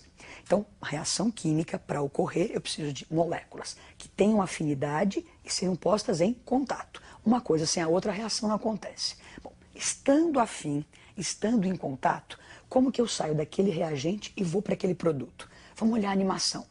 Então, na animação, você vê a molécula de H2 interagindo com a molécula de 2. Como que é essa interação? Há um choque entre essas moléculas. Então, o H2 vem, colide com o I2, quebram-se as ligações antigas e formam-se as ligações novas, formando então o produto 2 de HI. Então você acabou de ver a reação acontecendo ali, não é? Estava o H2, o I2 e essas moléculas colidem. Então as moléculas que tinham afinidade foram postas em contato e para que haja reação elas têm que se chocar. Agora, não é qualquer esbarrão que faz com que as ligações antigas se rompam e se formem as novas. Eu preciso de um choque chamado de choque efetivo. Um choque que faça a coisa acontecer. Então nós vamos olhar de novo para a tela e congelar um pouquinho a imagem no momento intermediário da reação. Então eu estou entre o reagente e o produto. Olha o que aconteceu no momento, no instante do choque. Então se você olhar ali, naquele segundo em que há o choque, as moléculas se encaixam perfeitamente. Então está lá o H, dois Hs, os dois Is. Esse instante do choque efetivo, o choque que gera a reação, essa estrutura que você vê na tela é chamada de complexo ativado. Então nem é o reagente e nem é o produto ainda. Eu estou em algo intermediário. Então as moléculas vinham, tinham afinidade, foram postas em contato, colidem. No instante da colisão se forma isso que está na sua tela, que é o complexo ativado. Bom, então vamos dar uma recapitulada e organizar tudo isso. Então nós temos moléculas com afinidade, foram postas em contato. Na hora do contato elas começam então a colidir, a se chocar. Para que a reação ocorra eu preciso de um choque chamado de choque efetivo, que é um choque bem orientado, com bastante energia. Energia porque eu preciso quebrar as ligações velhas e formar as ligações novas. Bem orientado porque as moléculas se encaixem bem ali. Então olha lá, vem, colide, forma aquela estrutura que nós vimos na tela, que é o complexo ativado. Então os reagentes passam pelo complexo ativado e vão gerar o produto. Então esse é o mecanismo de uma reação. Agora eu estou comentando o seguinte, para que forme-se o complexo ativado, eu preciso ter uma certa energia. Você vai ver uma cena do seu cotidiano, às vezes umas reações, as moléculas estão afim, elas estão em contato, só que não conseguem reagir. Por quê? Falta essa energia. Então vamos observar agora aqui a nossa animação. Então você observa ali, temos uma churrasqueira, pedacinhos de carvão, vamos fazer um churrasco. O carvão é um material inflamável, não é? Então eu preciso que haja combustão desse carvão para eu assar minha carne. O que acontece? O carvão está aí, ele está exposto, está em contato com o oxigênio do ar. Então são moléculas, são estruturas que têm afinidade, estão em contato. E por que não estão reagindo? Bom, para que haja reação, você derrama um pouquinho de álcool, tem gente que põe pão molhado no álcool e daí coloca o fogo. Então essa energia que vem da combustão do álcool excita as moléculas de carvão e faz com que ele comece a reagir. Essa energia que veio da combustão do álcool para excitar o carvão é chamada de energia de ativação. Então olha só, moléculas com afinidade estão em contato. Para que elas comecem a reagir, elas precisam colidir. Precisam de energia para que haja aquela colisão efetiva, para que se forme o complexo ativado e se gere o produto. Agora, se não tem essa energia, que vem no caso aí do carvão, vem da queima do álcool, a reação não vai acontecer. Então essa energia externa mínima necessária para formar o complexo ativado é chamada de energia de ativação. Bom, então nós vamos tentar organizar isso num gráfico, não é? Então nós vamos ter, olha, reagentes, excitamos esses reagentes com essa energia de ativação e vamos formar o produto. Vamos dar uma olhadinha no gráfico. Então você observa o gráfico, nós temos aí a energia, né, das substâncias e o desenrolar da reação. Nesse exemplo nós temos uma reação endotérmica, o reagente com uma energia menor que a do produto. Mas no nosso caso agora, nós estamos falando de cinética, de rapidez. Então o que nos interessa nesse gráfico é essa barreira aí que você vê em vermelho. Então nós temos o reagente, precisamos ir excitando este reagente até chegarmos ao clímax, ali onde está o complexo ativado. Se você conseguir formar o complexo ativado, a reação ocorre. Então a energia para se formar o complexo ativado é a energia de ativação. Então ela determina, é um dos fatores que vai determinar a rapidez de uma reação. Se essa barreira que eu tenho que transpor for muito grande, não é? A reação vai ser mais lenta. Se a barreira for menor, a reação vai ser mais rápida. Você vê o seguinte, não é? Reagentes, energia de ativação, colidem, formam o seu complexo ativado, chegamos ao produto. Então tem dois itens importantes que influem na velocidade. Acabamos de falar da energia de ativação dessa barreira, ela é um dos fatores que determina a velocidade da reação. E o outro é esse número de choques, o número de colisões. Então para eu ter uma reação rápida, eu devo fazer o quê? Bastante colisões e ter uma baixa energia de ativação. Agora nós vamos fazer alguns experimentos para mostrar quais são os fatores que podem influenciar essa energia de ativação ou esse número de choques. Então vamos para as experiências. Bom, então nessa primeira experiência nós vamos ver a influência da temperatura na rapidez da reação. Então nós temos aqui água quente e aqui temos água fria. Vamos colocar um comprimido efervescente e ver qual é que é a rapidez da reação nessas duas situações, quente e frio. Então, olha lá, comprimidinho,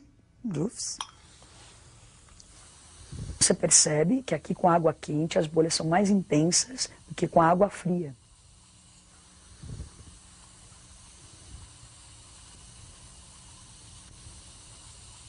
Então, como você percebe, não é? Com a água quente, a efervescência foi muito mais intensa, mais rápida. O comprimido já se dissolveu, enquanto que na água fria tem um restinho de comprimido ainda lá, entrando lá em contato.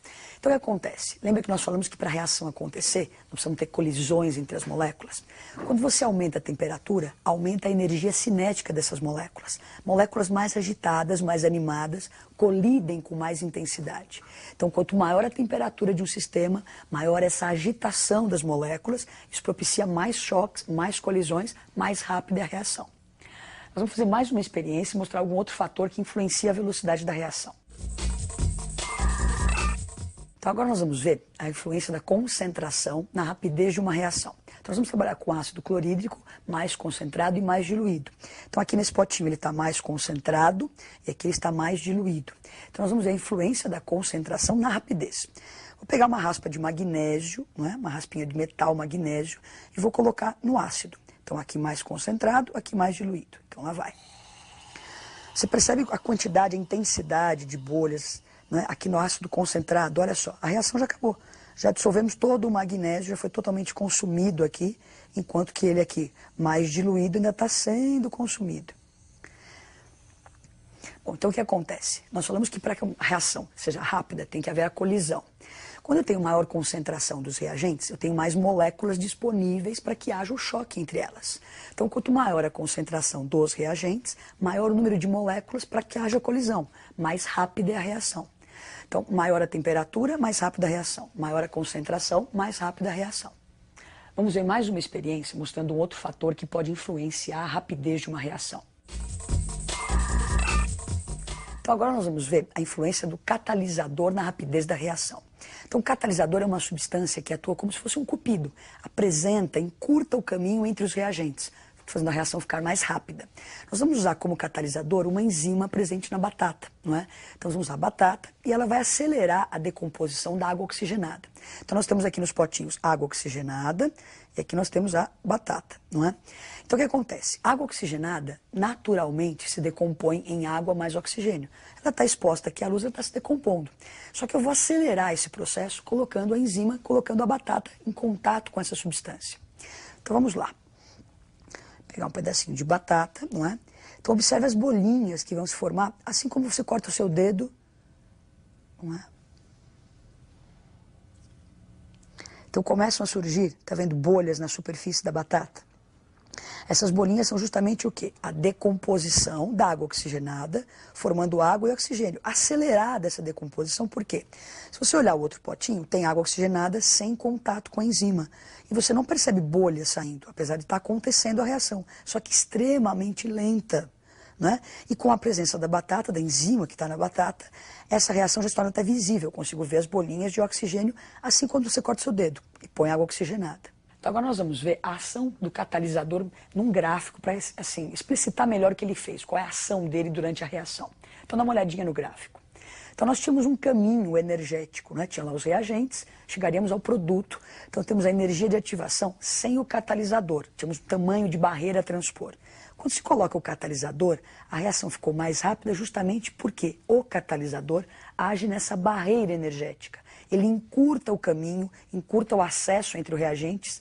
Então, o caminho ficando mais curtinho, menor a barreira, mais rápida é a reação. Então, o catalisador age na energia de ativação. Agora nós vamos ver mais uma experiência, mostrando mais um fator que pode afetar a velocidade da reação. Então agora nós vamos ver mais uma experiência mostrando a influência da superfície da área de contato na rapidez da reação. Então lembra que as moléculas para colidir precisam se chocar. Quanto maior a probabilidade de choque, mais rápida deve ser a reação. Então nós vamos ver agora aqui uma reação com permanganato de potássio. Ele está bem triturado aqui, então uma área grande de contato. E nós temos aqui o permanganato de potássio com grãos maiores, com uma área de contato menor. Nós vamos acrescentar glicerina e observar a rapidez da reação. Fiquem atentos. Então, umas 3 gotinhas ali.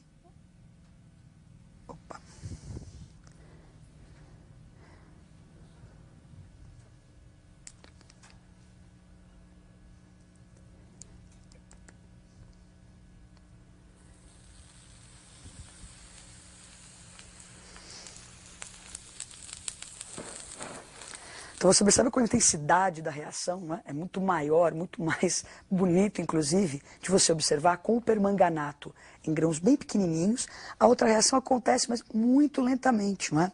Então a superfície de contato sendo maior, a reação é muito mais rápida. Então você percebeu que quanto maior a área de contato, maior a probabilidade de choque entre as moléculas, maior a rapidez da reação. Então, se você está trabalhando num laboratório com sólidos, se você triturar esses sólidos, ou você em casa cozinhando batata, se você corta ela em pedaços, ela não cozinha mais rápido. Carne moída não estraga mais rápido. Tudo isso por causa de quê? Dessa superfície, dessa área de contato. Então, maior a área, maior a rapidez da reação. Nós vamos ver agora, então, lá no quadro, quais são, então, os fatores que podem influenciar a rapidez da reação. Então, observem. Então nós já fizemos experiências agora da superfície de contato. Então quanto maior a superfície, maior a rapidez. Quanto maior a temperatura, maior a rapidez. Maior a concentração dos reagentes, maior a rapidez. Adiciona um catalisador, a reação fica mais rápida. E ficou faltando pressão, que é complicado trabalhar com gases aqui. Então a pressão também pode influenciar a rapidez, mas só que para reações com gases. Quanto maior a pressão, maior a colisão entre esses gases, mais rápida será a reação. Então, eu espero que você tenha compreendido por que acontece a reação e quais são os fatores que influem na rapidez da reação. Então, aquela nossa cena inicial, não é? A geladeira, colocando alimentos na geladeira. Você abaixa a temperatura, a reação fica mais lenta. Agora, na panela de pressão. Dentro da panela de pressão, o ponto de ebulição da água aumenta. A água fica mais quente, a batata cozinha mais rápido. Então, aprendemos um pouquinho sobre rapidez da reação e até a próxima aula.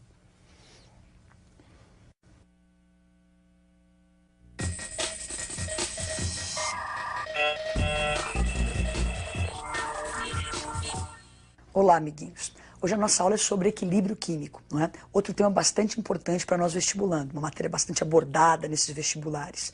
Então, olha só. O equilíbrio na química é um equilíbrio dinâmico. Então, reações que acontecem no sentido direto e inverso ao mesmo tempo. A gente demora um pouco para aceitar essas coisas, mas a gente vai entender melhor durante a aula. Então, para se ter esse equilíbrio, eu preciso de uma reação reversível. Então, primeira coisa, pensou em equilíbrio, preciso de um fenômeno reversível. Vamos entender o que é um fenômeno reversível olhando para a tela. Então, uma reação reversível ela é representada da maneira que está aí. Eu tenho o reagente se convertendo em produto e, ao mesmo tempo, simultaneamente, parte desse produto volta a formar o reagente. Então, uma reação reversível é aquela que acontece nos dois sentidos simultaneamente. Sentido direto, que a gente pode chamar de sentido 1, ou o sentido inverso, que a gente pode chamar de sentido 2. Então você percebe que, para ter um equilíbrio dinâmico, que é o que nós temos na química, sempre eu vou precisar desse fenômeno reversível. Nós vamos olhar uma animação e ver como acontece, então, essa reação reversível. Nós vamos trabalhar com gases e para que se atinja, em algum momento, o equilíbrio, essa reação reversível vai acontecer num sistema fechado. Então, nós temos a reação NO mais CO2. Então, a princípio, nesse potinho, nós só temos os reagentes, NO e CO2. As moléculas vão começar a colidir e, ao longo do tempo, a formar as primeiras moléculas de NO2 e de CO. Só que à medida que elas são formadas, elas começam então a ser consumidas. Então eu tenho a reação direta e inversa ocorrendo ao mesmo tempo. Portanto, no sistema que tem uma reação reversível dentro dele, coexistem reagentes e produtos. Então nós temos aí no sistema, se você observar, ao final desse trâmite todo, temos NO, CO2, NO2 e CO. Agora nós vamos olhar um gráfico, não é, que vai assim, mostrar o andamento dessa reação que aconteceu ali dentro, focando a velocidade das reações. Então observem o gráfico. Então nós tínhamos lá, no começo, NO e CO2. No sentido 1, então está lá V1, seria a velocidade da reação direta. Então essa reação começa rápida, por quê? Nós temos uma alta concentração de NO e de CO2. Ao longo do tempo, você vai consumindo esses reagentes, então a velocidade vai diminuindo. Já ao contrário, olha o V2, a velocidade no sentido inverso. No tempo zero de reação, nós partimos só de reagentes. Não existia NO2 nem CO. Então a velocidade V2, no instante zero, ela era zero. Não existiam essas substâncias. À medida que elas começam a ser formadas, elas começam a colidir e a reação no sentido 2 começa a acontecer. Então a velocidade no sentido V2 começa a aumentar. Até um instante T em que essas velocidades se igualam. Nesse instante, atingimos o famoso estado de equilíbrio. Então, nós temos uma reação reversível que atinge o equilíbrio quando as velocidades direta e inversa se igualam.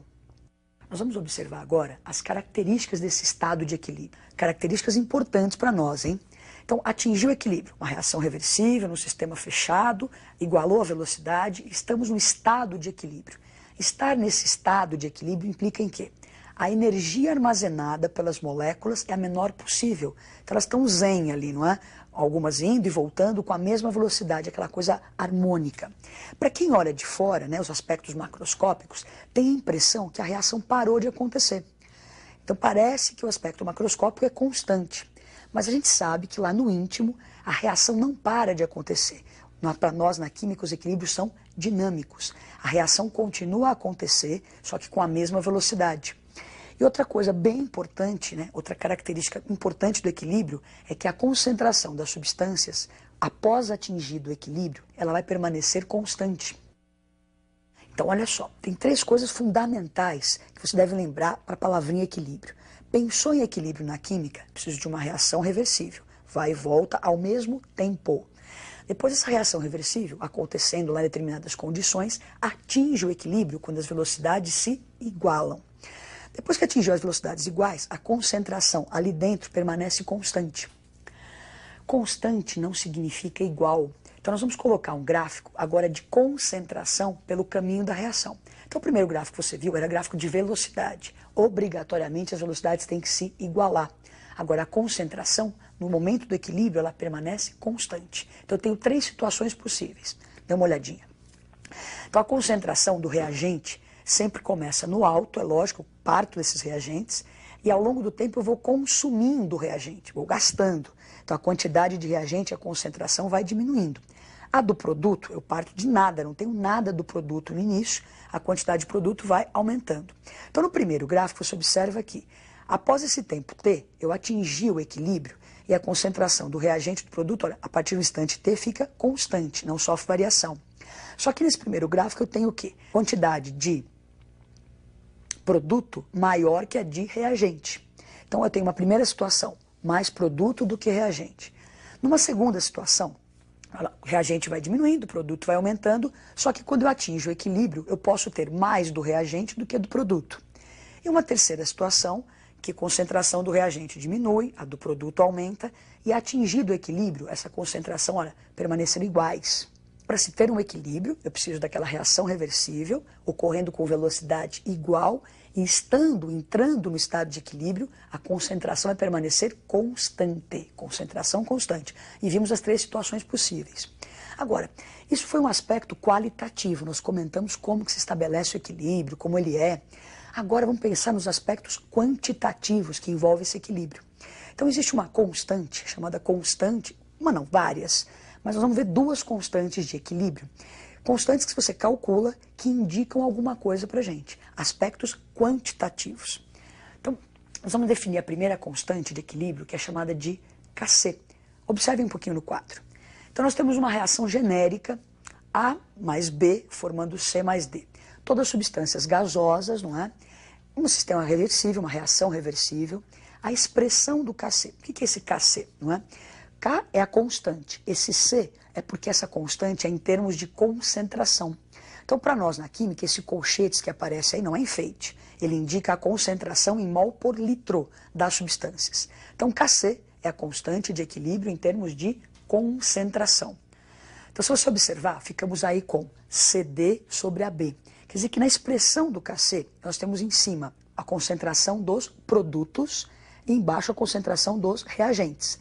Então, genericamente, o Kc é expresso pela concentração do produto sobre a do reagente. Então, você vê, ó, concentração de C elevado a Czinho. Esse Czinho é o coeficiente da equação. Então, você tem a equação balanceada, quer montar a expressão do Kc, da constante de equilíbrio, concentração do produto sobre a dos reagentes. Não esqueça de elevar a esse expoente aí. Vamos perceber agora, assim, detalhes sobre essa constante Kc. Coisas que eu posso fazer e não fazer com o Kc. Dá uma olhadinha. Na expressão do Kc, você não pode colocar substâncias que estejam na fase sólida, porque a sua concentração já é constante e eu entendo que está lá embutido no valor do Kc. Então, na expressão do Kc, substâncias sólidas não participam da expressão. Essa constante Kc, ela só varia com a temperatura. E para que os químicos calculam essa constante Kc? Para que medir o Kc, não é? Esse Kc indica para a gente o rendimento da reação. Se você lembrar da expressão do Kc, é produto sobre reagente. Se o Kc for maior do que 1, eu tenho mais produto do que do reagente. Então, indicando que a reação tem um bom rendimento. Agora nós vamos ver mais uma constante. Nós vemos o Kc, que é constante de equilíbrio em termos de concentração. Agora nós vamos ver o Kp, constante de equilíbrio em termos de pressão parcial. Então, olhem para a tela. Então, uma outra equação, né, também, ó, só gases, uma equação genérica. Então, nós temos ali Kp, constante de equilíbrio em termos de pressão parcial. Então, o Pzinho é pressão parcial dos gases. É a mesma história, só que ao invés de aquele colchete que indicava concentração, aparece o P de pressão. Então, a pressão parcial do produto sobre a pressão parcial dos reagentes. E sempre elevando a pressão ou a concentração ao coeficiente da substância. Na expressão do Kp, quais são os detalhes teóricos que a gente pode ou não pode colocar lá? Observem a tela. Então, na expressão do Kp, como ele é em termos de pressão parcial, só participam substâncias gasosas, né? Sólidos, líquidos, só gases. O Kp também varia com a temperatura, então essas constantes só variam com a temperatura, não se esqueçam disso que é importante. E o Kp também vai indicar rendimento, porque se eu tiver maior pressão parcial do produto do que do reagente, implica que eu tenho mais do produto do que do reagente. Agora nós vamos pegar então um exemplo, uma equação, né, de verdade, e vamos montar a expressão do Kc e do Kp. Isso aqui é fundamental, você saber montar a expressão. Porque às vezes você tem exercícios que dão valores numéricos, daí você substitui e calcula o valor. Então montar a expressão é fundamental. Então observe a tela. Tem uma equação clássica, produção de amônia, não é?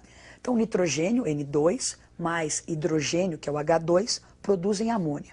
Então em determinadas condições de temperatura e pressão, essa equação pode estabelecer um equilíbrio. Então se torna reversível, temos aí um equilíbrio. Para escrever a expressão do Kc, que é a constante desse equilíbrio, lembra que é produto sobre reagente. Então é a concentração do NH3 elevado lá ao seu coeficiente, ao quadrado. N2, elevado à primeira, vezes não é soma, preste atenção, é o produto dessas concentrações, vezes a concentração de H2 elevado ao cubo. Aquele mol por litro a menos 2 é a unidade do Kc. Como é que a gente chegou àquele menos 2, aquele expoente, não é? Esse colchete indica a concentração em mol por litro. Nós temos no numerador ao quadrado e no denominador temos o expoente 4, né? 1 mais 3, 4. Então 2 menos 4, o expoente do Kc daria menos 2. Na próxima tela, você observa a mesma reação, agora vamos montar a expressão do Kp. Então, a pressão parcial do produto, que é NH3, elevado ao quadrado, pressão do N2 elevado à primeira, vezes a pressão do H2 elevado ao cubo. E também a unidade atmosfera, porque a pressão é dada em atmosfera, e a menos 2.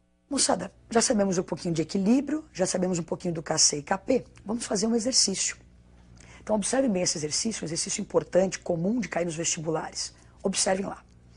Então, a altas temperaturas, N2 reage com O2 produzindo NO, que é um poluente atmosférico. Então, tem a equação, o equilíbrio estabelecido. Vamos ver o que ele pede para a gente.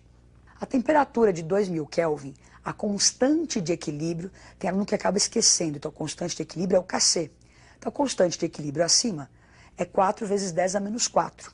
Nessa temperatura, se as concentrações de equilíbrio do N2 e do O2 forem respectivamente 4 vezes 10 a menos 3 e 1 vezes 10 a menos 3 mol por litro, qual será a concentração do NO no equilíbrio?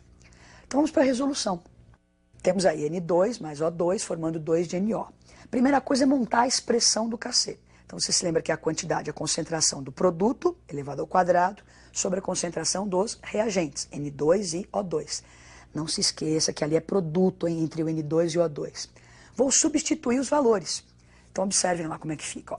O Kc foi dado, a concentração de N2 e O2 tinha sido dada, substituir, fica faltando então a concentração de NO, que é o que ele pede no exercício. Resolvemos aí e chegamos a 4 vezes 10 a menos 5 mol por litro. Então, fizemos um pouquinho de equilíbrio, aprendemos um pouco. Tem mais uma aula que vai falar sobre deslocamento de equilíbrio. Treinem, façam exercício dessa parte que é muito importante. Até a próxima aula.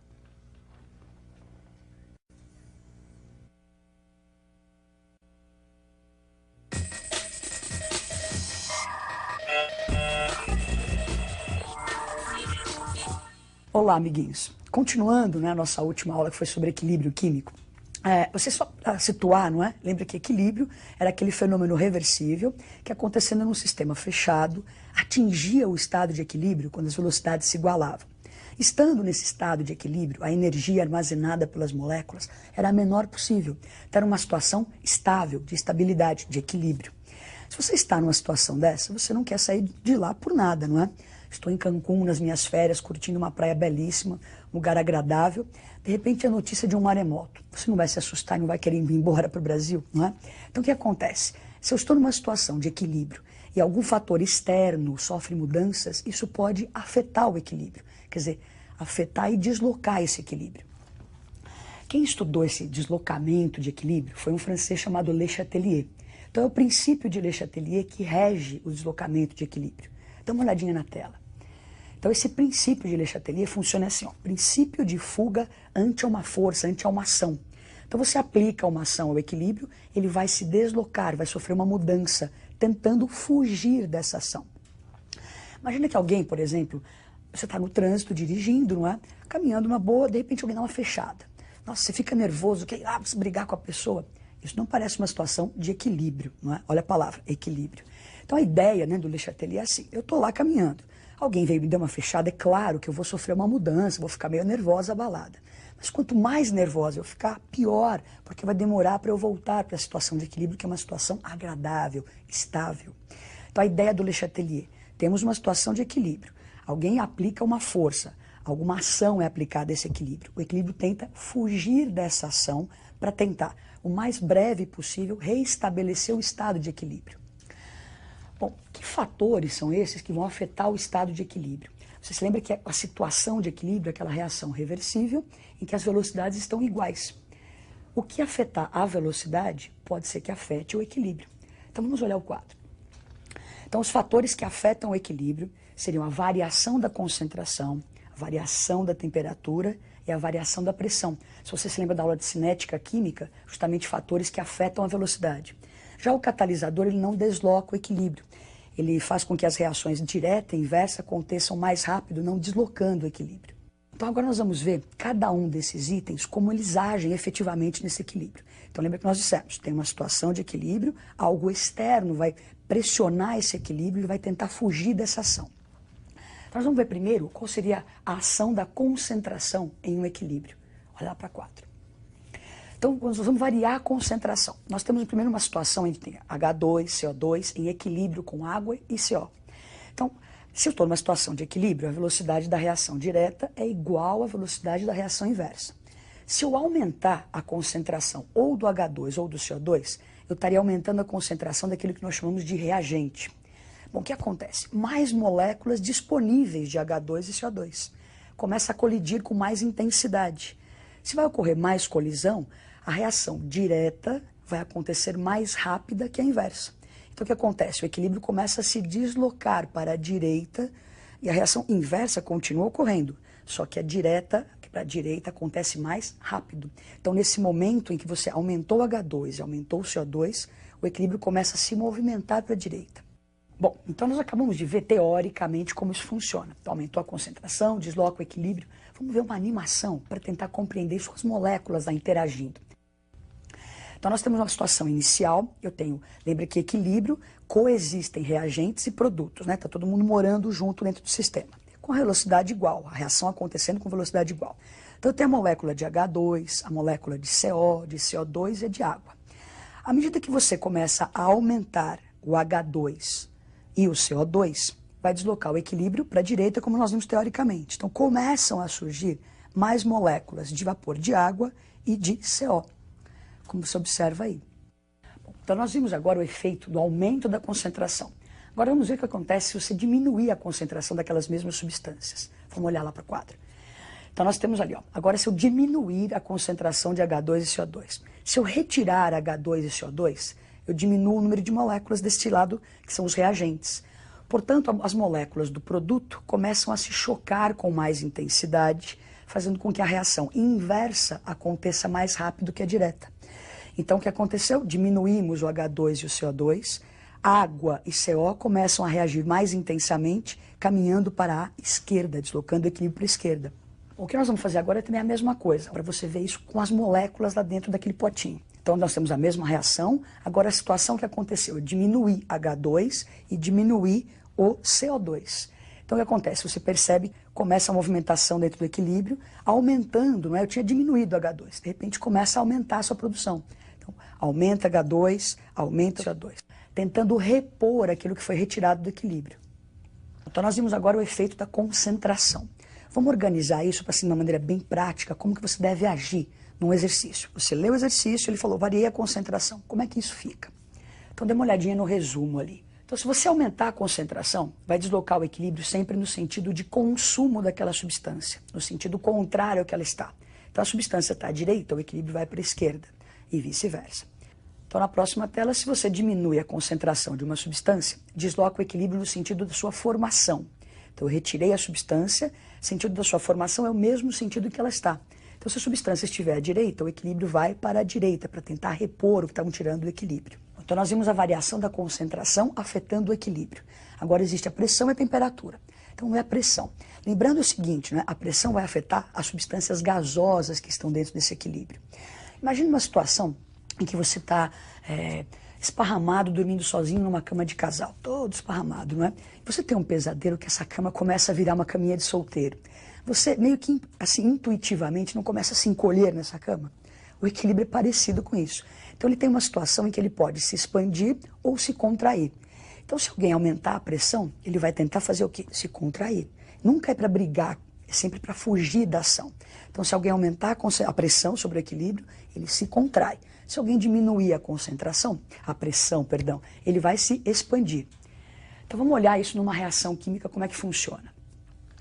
Então nós temos lá uma reação PCl3 com Cl2 formando PCl5. Então é uma situação de equilíbrio, todas as substâncias são gasosas, não se esqueçam que a pressão só afeta gases. A proporção em mols vai me dar a proporção em volumes.